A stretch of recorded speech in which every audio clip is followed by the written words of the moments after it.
So let's get right into it. But before we do, if you're new, subscribe to my channel. Be sure to hit that like button and turn your post notifications on so that you're made aware each and every time I upload a video.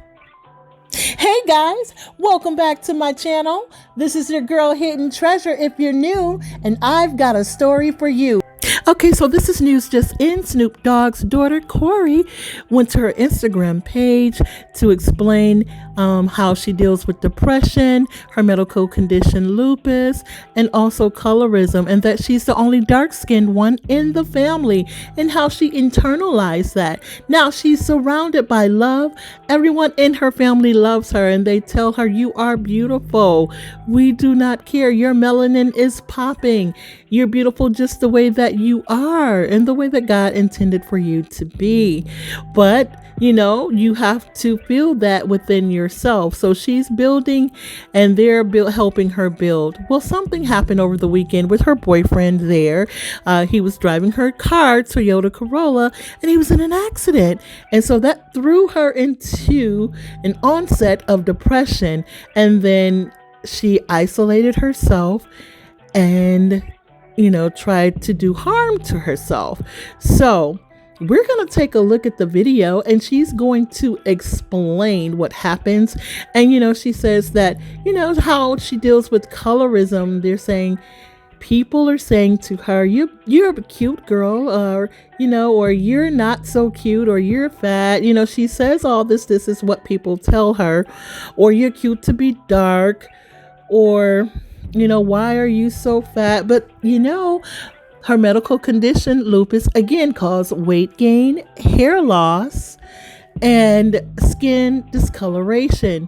But I want Corey to know that she's beautiful just the way that she is and the way that she's intended to be, and that you have to know that you are loved by your family, friends, and everyone else in between. You are worthy. You are beautiful just the way that you are. And anyone out there that feels this way, know that you are enough. So again, guys, I'd like to thank you for watching, but I would also like for you to comment below. I would love to hear from you. I will respond to you personally. So let's talk. Now let's take a look at the video.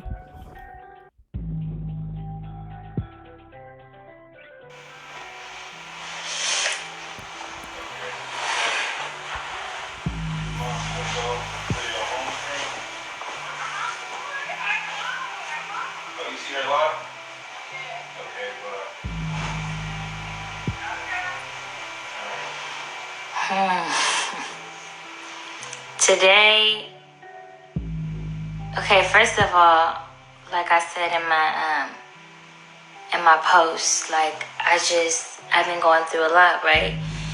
And I don't know, like something just sparked me to tell you guys. Hi Mom. Something just sparked me to tell you guys what I've been going through, because I feel like I always tell y'all what I'm going through every Sunday, whether it's good or bad. I try to be as open and as accessible as possible, because I just want everybody to know that I'm human, and I mean, we're all human, right? And we all go through stuff, but when you have a title and when you're something or you're somebody, people think you don't go through stuff. And that has to be the most frustrating, irritating thing in the world, because just because my dad is who he is, that doesn't mean I don't get sad. That doesn't mean I don't want things, or I don't feel a way, or, like I don't know how to explain it. But basically, I posted that I tried to commit suicide, and I think it starts from my childhood, right? I grew up with two light-skinned brothers, and I was the only chocolate one. I was overweight. I got lupus at 6, so I was overweight from being on steroids, and that just automatically just messed with my health. Like I've always been sad. I've always been depressed, because I feel like I've been through a lot. as far as my sickness and them not knowing if it was cancer or if it was lupus, and then find out that it was lupus, and just me being sick, dealing with stuff like that. Like, I hate seeing kids sick, because I've been sick. I am sick. It's a lot. Like, body hurting. You just in pain, and you're so young. You're like, what is happening to me? Like, what is going on? And then you look at your brothers and your other family members like, dang, like, why me? Like, why? Like, not saying I wish they had it, but why me? You know, why am I going through this? Why did God choose me? Why me? And I feel like I've always been in the hospital. I've just always been sick. Like, it's just always been something wrong with me. And even in school, like, when I first got lupus, my face used to peel, and my hair was falling out, and just even me being dark, like, people, like, looked at me like I was an alien, like I was a monster. And I remember I got on social media when I was like 13, and my mom and dad, they didn't want me to, because I wasn't strong in there. And I got on there, and I just got super bullied. Like, people just always talk about me. You're fat, you're ugly, you're dark, you're this, you're that. And I used to cry. Like, I mean, cry. Like, at 13, I was ready to die. Like, just so sad, crying to my mom, like, Mom, like, I'm so ugly. Like, why did you have me? Why do I look like this? Why don't I look like my brothers? Why? It was just so many why? It's like, I hated everything about me. And to this day, there's a couple things that I hate. I just look at myself and I'm just filled with disgust. So just because you have money, and just because you're able to do certain things that people can't do, it doesn't mean you don't have a heart, you don't have a mind, you don't have a soul. Like, I go through it just like everybody else. And I try to be as transparent and as open as possible, because I know there's people out there that go through stuff. Maybe worse, right? But you can't make me feel like how I feel is not like important, or it don't matter because my dad is rich, and because I have this and I have that, when that shit don't mean nothing to me. Like, I drive a Toyota Corolla and I'm content. When my dad bought me that car, I'm not gonna lie, at first I was like, a Toyota Corolla? But before that, I was driving Wayne's Acura. And you just learn to appreciate stuff, because at the end of the day, this stuff don't matter. When we die, these mansions and these Bentleys and these Birkins, they ain't going with us. You feel me? So I just learned to love what I have, to appreciate what I have. And I know people always gonna have something to say, no matter what, whether you're doing good or bad. That's just people, everybody had their opinions. But I just had to come on here and let y'all know, like, just because you rich or just because you whatever, that's like me telling Kylie, you can't be sad. You can't be mental. Why? Because she a billionaire? She still got feelings at the end of the day. We don't know what she go through. People only show you what they want to show you. So, by the looks of it, her life looked perfect. But she's choosing to show us what she wants to show us. And what she show us is perfect. It looks amazing. So, of course, we're going to think, oh, she has a perfect life. But nobody has a perfect life. And that's what I had to understand. I'm looking on social media. I'm looking at these girls' lives that are my age. And I'm like, damn, you doing this? You doing that? I'm sitting here with my 2 dogs and my boyfriend every day trying to figure out what I want to eat. Like, I feel stuck. But at the end of the day, I'm very blessed. I'm in a very blessed position. You know what I'm saying? And sometimes their journey is their journey and your journey is your journey. Just because this person is doing this and doing that don't mean I'm supposed to be doing this and doing that. God may have a whole nother plan for me. And I know a lot of girls that look at these other girls' Instagram and start feeling like how I feel, like I'm not doing enough, and I need me a rich nigga, I need me a Bentley, I need me a nigga to do this. Well, you got a nigga that's doing all this and that, he out there doing him. My grandma told me, you want to be in a mansion with your Bentley in the driveway, trying to figure out where your man at, who he with, what he doing? Be content. You gotta be content with what you have. We don't know what these women are going through. It looks great. It looks amazing. Trust me. I see it. And I'm like, damn, I want that. I want it. Give me all of it. Give me her life. Just give it to me, please. But that's not what what my life is supposed to be. I'm not saying everybody is going through that got them a rich dude, but majority of the time, this is what they're going through. So when you have a man that loves you and that shows you that, you have to appreciate it. Like everything I'm telling y'all, I've been through it. I'm still going through it. So that's why I'm able to speak on it. There's plenty of times where I wasn't appreciating Wayne because he not rich and he not this and he not that. Forget all that. You love me for me. You taking care of me. You holding me down when I can't even hold myself down. That's what matters. Not that you can go give me a Bentley right now. You could go give me a purse and take me to Bora Bora. But that you love me and that you there for me, right? So this goes with my mental. It's like you seeing all this stuff and you want it and you mad you don't got it. And I'm going to just tell you how the story. So Wayne ends up getting into a car accident. I think it was Sunday. And like I said, I drive a Toyota Corolla. That's my baby. And I was so mad. I'm like, really? Like, really? Like, you crashed my Toyota Corolla? Forget him being alive. Forget him being well. You crashed my Corolla? I was ready to lose it all. Literally.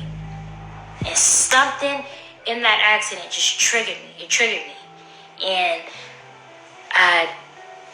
like I said, my mind's racing, my mind's going, and I'm like, you know what? I need to go somewhere. I don't know where I'm going, but I need to go somewhere. And I get a hotel. I don't answer nobody's phone calls because at this point I'm like, okay, I just need to get away. That's all I was worried about. I just need to get away. That's it. That's all. And then I get to the hotel and I'm just sitting there, you know, I kept going to sleep. I kept waking up. I kept going to sleep. Everybody calling me. They don't know where I'm at. And the plan originally wasn't to kill myself. It was just to get away and to not talk to nobody. Because I couldn't.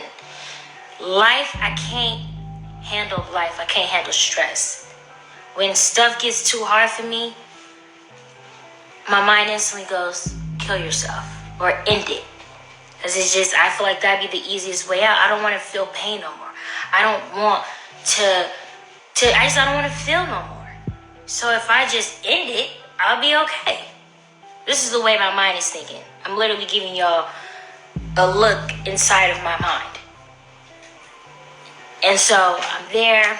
Everybody's still blowing me up. They're still blowing me up. And I just turn my phone off. I'm like, I can't do it no more. So I start hitting people up for perks. And Zane, stop. Zane, stop. And I start hitting people up for perks because I know that perks have fentanyl in them. And sometimes these perks are fake. And I know that'll be the quickest way out. And I'm like, okay, I'm keep hitting people about perks. Nobody's hitting me up. Nobody's hitting me back. They're like, you want 30s or 10s? I'm like, I don't know what none of that means. Just give me something. Like, just give me something. Like, give me a perk. Give me lean. Like, I don't know. Like, I've never done drugs before, but I want to do them today. I wanted to do them that day because I knew the effect that it had on people. So everybody that I hit, there was this one person that I hit. He was going to go get the stuff, but he just stopped answering me. And then I was like, okay, maybe this is a sign from God that I don't need to do the perks. But then the devil comes again and goes, no, you need to do the perks. Keep hitting until you get the damn perks. So I'm still trying to get the perks. And I get really bad migraines. So I always have Benadryl and I always have my migraine medicine. So I start Googling, well, how many Benadryls can I take to OD? Like, what can I do to OD? So I start calling my mom. I start texting my grandma because I wasn't texting nobody. And I just text my grandma and I told her, I said, tell my mom I want to be cremated. And I just kept crying. I kept crying because I'm like, this is really what you want to do here? Like, you want to end it like this? Like, you done? You ready? And I'm like, yeah, like, just... I'm sorry. I'm like, yeah, like... Sometimes I just feel like I don't have a purpose here. I deal with so much health stuff. Like, I just be feeling like people don't, like, really feel me. Or they don't... They just think I'm being dramatic, or they just think that... Like, what I go through is like... I'm not supposed to be crying right now, but I'm just getting emotional. People just think that what I go through is nothing, but I've been through so much shit that half the stuff I can't even physically tell y'all because it's so personal. And so I get the Benadryls. I look it up and they're like, if you take 5 of them, you might can OD. And so, but the ones that I had, they weren't enough, like the milligrams. So I'm like, okay, so I just start popping them, and I start popping my migraine medicine. And I said my goodbyes to everybody, and then my auntie texted me. My auntie was calling me, and it was something about her phone call, because I wasn't supposed to be responding to nobody. This is supposed to be the end. Like, I was supposed to be in my casket, like, somewhere else, not here. And my auntie started calling me, and something just told me to answer her call. And I just answered, and she's like, what's wrong? What's the matter? And I was like, I just hate my life. Like, I'm sick, and I'm fat, and I'm this, and I'm that. I'm like, I feel like I shouldn't be here no more. I feel like I'll feel better if I'm not here. And then she just starts talking to me, and she starts calming me down. But as I'm on the phone with her, I start taking more pills. And then finally I started getting like super shaky and super like, drowsy. So I go lay down in the bed, and she's on the phone with me. She's like, where you at? And I tell her where I'm at. And she's like, what room number? And I tell her. And all of a sudden, like, I just blacked out. But the last thing that I heard her say was, Ori. And then I was gone. And then all of a sudden, I wake up to paramedics pulling the covers off me, poking me to check my blood sugar, and asking me, am I okay? And what's going on? And all this stuff. And I was so gone. I was like, what is happening? Like, I got pulled out on a journey. It was just a crazy night. I had all my family members there. I had Wayne there, his brother, my mom-in-law, my dad's assistant, my mom, my grandma, one of our close family friends. It was crazy. And like I said, when you're in that state, what you have, who you have, it don't matter to you at all. Like, all the people that came and saw me and was there to support me and be there for me, like, when I was in that state, I didn't care. What I cared about was just ending it. Like, I didn't want to be here no more. Just take me. Whatever I have to do, I'm getting up out of here. That was my main goal. And so I get to the hospital and they were like, well, what's wrong? Like, what happened? And I was just like, obviously I can't tell them I was trying to kill myself because I didn't know how none of that mental stuff worked when you're in the hospital and stuff. And so they're like, what happened? And I was like, well, I just was feeling sad and I just tried to calm myself down. Like, I didn't want to tell them, yeah, I was trying to kill myself. And so they're like, okay. And they were like, well, thank God what you took is not toxic. It's just going to make you super sleepy. I'm like, okay. So then 2 cops came and they asked me, like, what were you trying to do? And I was like, oh, like, I was just trying to, like, you know, just calm down. Like, I wasn't really trying to hurt myself. I just wanted to be relaxed. And they were like, okay, cool. And then I heard him say, well, you're not under no criminal charges, but you something. And I'm like, wait, what? Like, I'm out of it. So I'm like, what they talking about? And then basically they told me I was on hold 5150. And so then I'm thinking I'm finna get in this hospital, tell them a few things and bounce. And they took, like, you know, my vitals and drew my blood and stuff. And they were like, my health was good, everything was good. There was nothing to worry about. And they were like, but you have to see a psychiatrist because when you're on hold, you have to see a psychiatrist and you have to, you know, go to the mental home. And so I stayed overnight at the hospital, and since I'm on hold, every time I gotta go to the restroom or every time I gotta do something, there's somebody standing at the door, a nurse. So she gotta get up and go into the restroom and make sure I don't do nothing crazy, basically. And so then after that, they were like, okay, you have to go to a mental facility. And I was like, okay.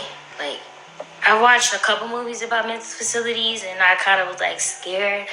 I was like, damn, like, I don't want to be in no mental facility. Like, I don't want to go through this stuff. And I was like, but this is what happened. It's your consequence. And this is not my first time I've tried to do this. So I think God is probably like, this is it. You know, like, because the other times I've done it, it was just like my security would come up here and watch me for like an hour and take my medication and then everything would be back normal. But this time it was like, God was like, I got to show you better than I can tell you. Like, you can't keep doing this, and the next time you do it, it might not be no next time, you know? And so so the next day they took me to the mental facility. They made me take my clothes off. And mind you, before I went to that facility, I read the comments, and the comments were terrible. They had like 1.5 stars. And they were just saying all this crazy stuff, and I was just so scared and nervous. So when I came, they had me on a journey, and then the security guard opened it, and they were like, on hold. And they were like, yeah. And he's like, okay, hold on. And he closed the door. And then he finally let us in, and then they were cool. Like, they weren't mean, they weren't rude or anything. I went in the room and I changed into this dress, and I went back there and I did some paperwork, and then I just sat on the couch and they like set it up for me, and they gave me like some food, like noodles and stuff, and they had ended up finding out who I was. So I mean, I don't know if they would have treated me nice if they didn't know, but they just were really nice to me and there for me. I just stayed overnight. I woke up and I met with the psychiatrist, and he just told me, like, you just gotta get some help, and, you know, like, I'm good to go, basically. But in that facility, it's a different experience. I don't know if any of you guys been in a facility, but it's just like, it makes you go absolutely crazy. Like, you don't have no phone, you don't, like, you have TV, but you have TV from a certain time. And then you're in there with other people that are mental. And it was just like an eye-opener. Like, I would never do that again. You know, like, I don't even have plans to do that. When I get to that point, I just know I need to pray. And I need to know that God is on my side and not let the devil win. But as I was in there, it was just like, it was crazy. I started appreciating everything. It was like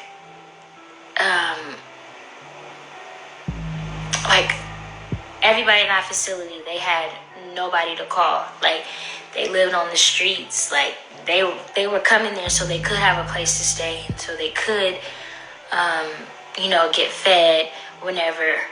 And I was just sitting there like, there's so many people that I can call right now that I know will pick up.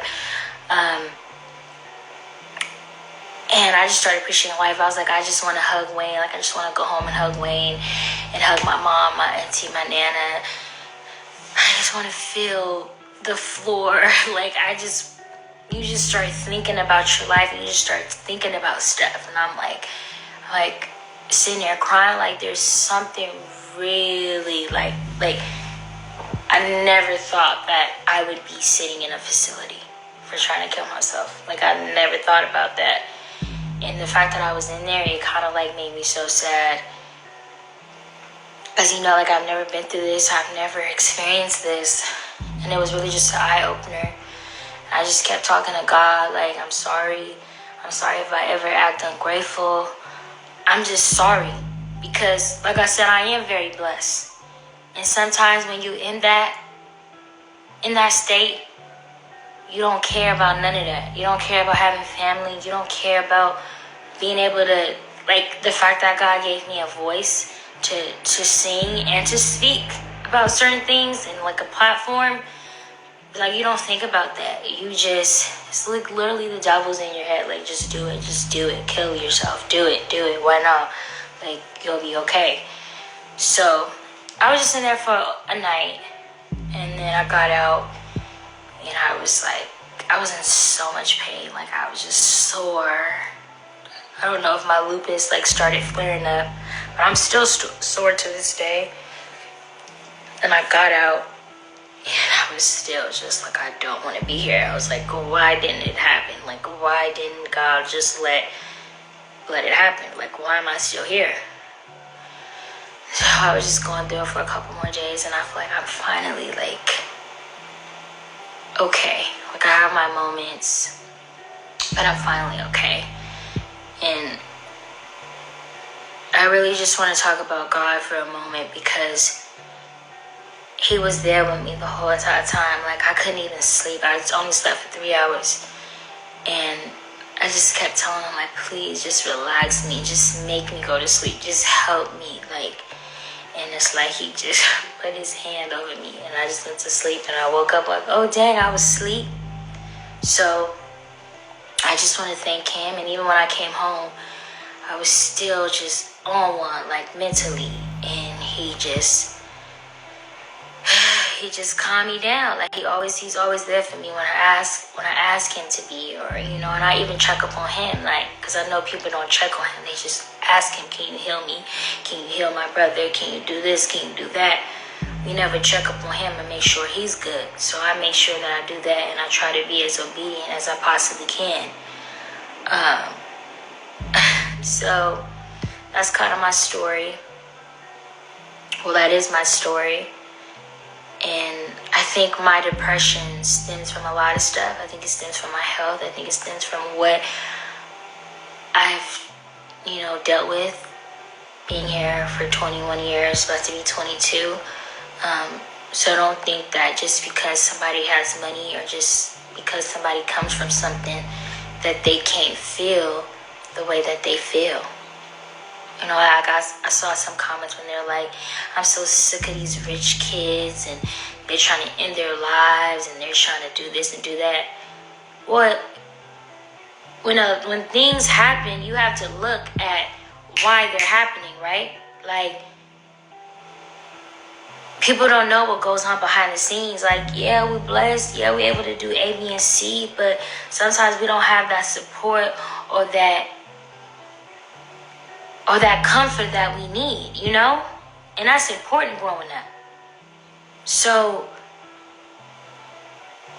y'all have to stop thinking that just because somebody is rich, or just because somebody is this, that they happy.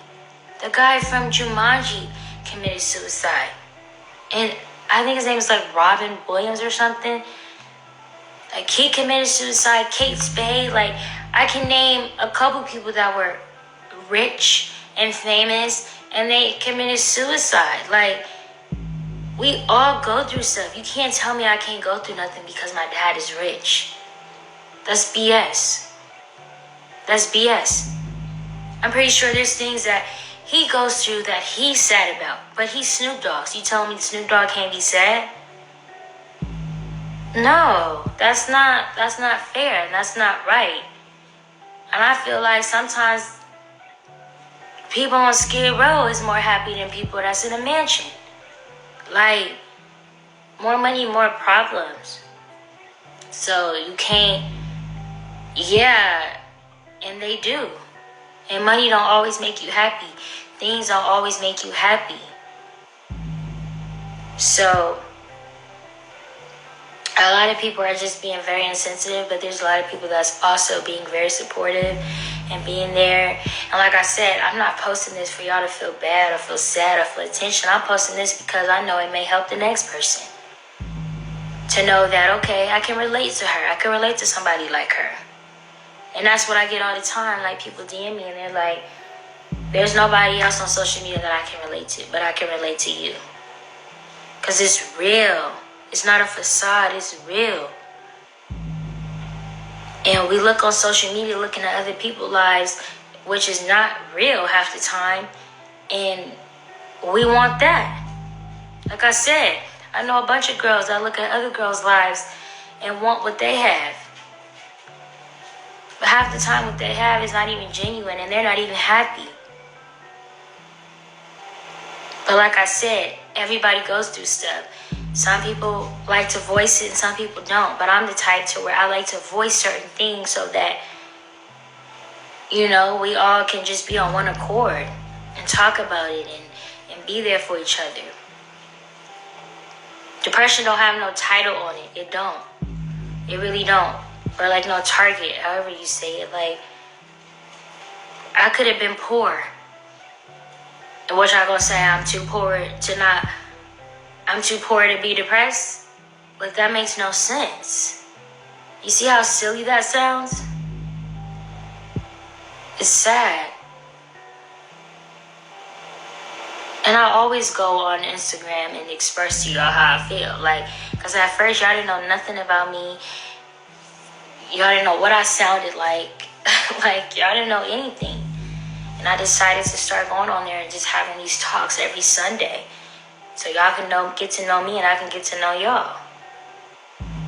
So, if you're going through something, talk about it. Like, I even found me a hobby. I went on Google the other day because I'm like, I can't keep living like this. Like, it's a sad feeling. Like, just not in the mood for nothing. Just don't want to be here. Like, I got to get out of it. Like, I have a purpose. I just have to figure out what that purpose is. And maybe this is my purpose. You know, I don't know.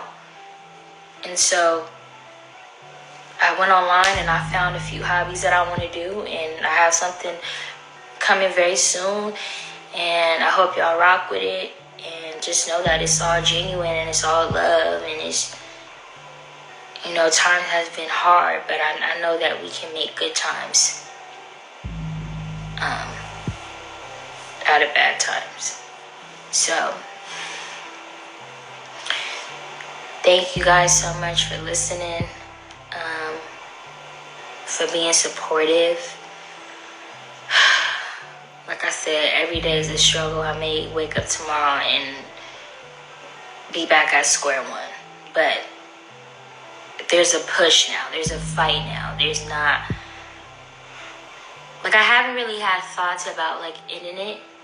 Or, like, not wanting to be here. It's kind of just like, Lord, just help me figure out what I need to do to get to the next step.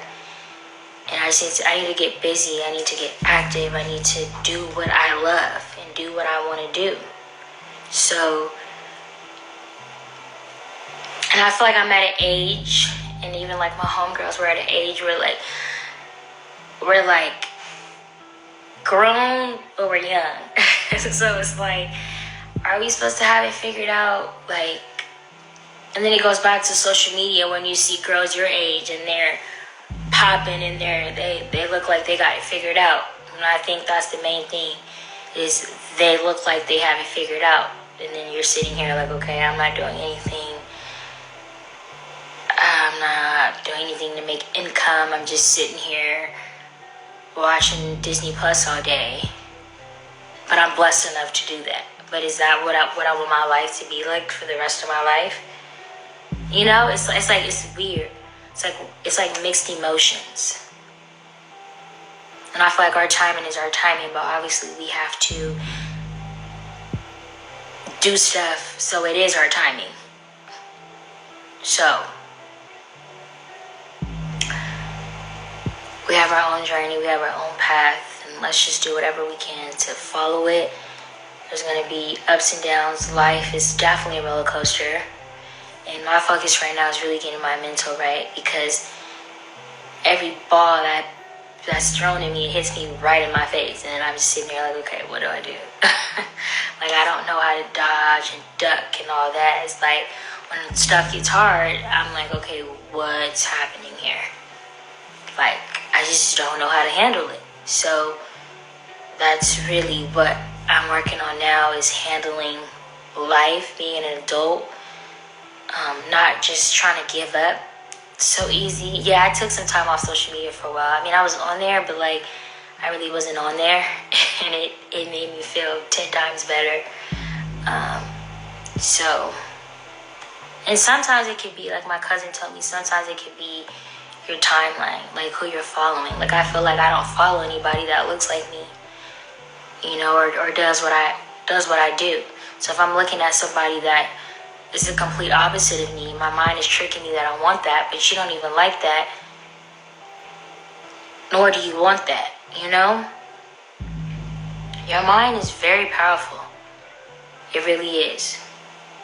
So just appreciate your life, because we only get one. When things get hard, just pray. But taking your life is not worth it, and it's not okay. And you definitely don't want to be on hold, and you definitely don't want to be in a facility home. It adds more stress to you. So let's get our mental right, and let's do what we gotta do together. Like I said, I'm here. Like, I hope you guys enjoyed this video, and if you did, be sure to hit that like button, comment below, tell me your thoughts, and subscribe to the channel if you're new. And until next time, I'll see you in the next video. Bye!